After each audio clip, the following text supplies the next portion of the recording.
এই নতুন বাংলাদেশ হবে না যদি শ্রমিকদের অবস্থা পুরনো বাংলাদেশের মধ্যে থেকে যায়।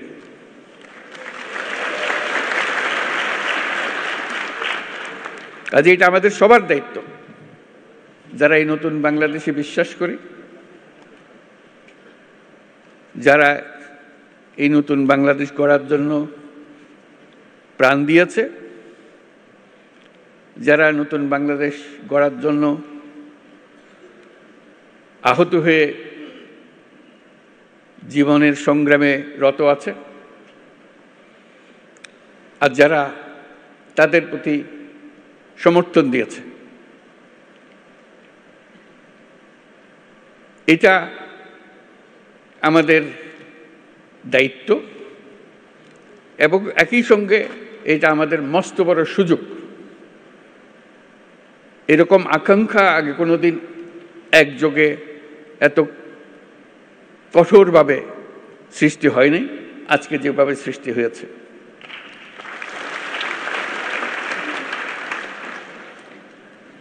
শ্রম সংস্কার কমিশনের চেয়ারম্যান সাহেব খুব সুন্দর করে আমাদের যত আকাঙ্ক্ষা নতুন বাংলাদেশের শ্রমিকদের কি হবে সেগুলো তুলে ধরেছেন তাদের কমিশনের রিপোর্টে, এবং সেটা উনি ভালো করে বুঝিয়ে দিয়েছেন। এটা শুধু শ্রমিকদের পক্ষ থেকে বলার কথা না, সকল পক্ষকে নিয়ে, সকল পক্ষের অংশীদারিত্বে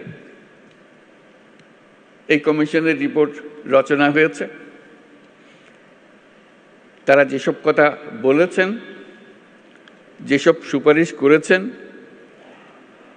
আমি ব্যক্তিগতভাবে অভিভূত হয়েছি। এত সুন্দর করে এত কঠিন বিষয়গুলোকে তুলে ধরেছে।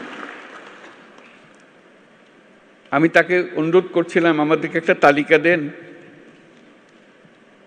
যেগুলো তাড়াতাড়ি করা যায়।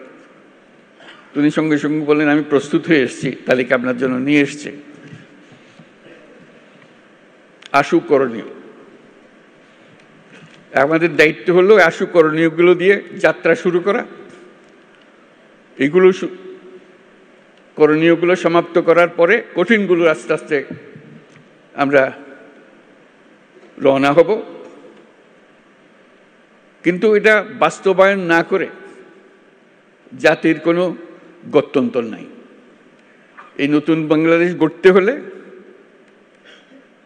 আর কিছু কাগজ দলিল থাকার না থাক, এই কমিশনের যে রিপোর্ট আছে এটুকু যদি আমরা বাস্তবায়ন করতে পারি তাহলে নতুন বাংলাদেশের ভিত্তি রচনা হয়ে গেল। আমরা গৌরবান্বিত হয়ে বলতে পারব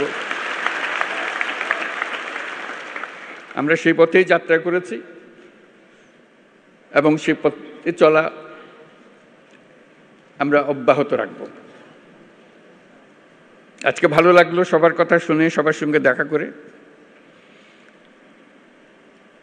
আমাদেরকে সবাইকে অনুপ্রাণিত করেছে। আমি বিশেষভাবে অনুপ্রাণিত হয়েছি সবাইকে একসঙ্গে দেখে এবং সবার কথা শুনে।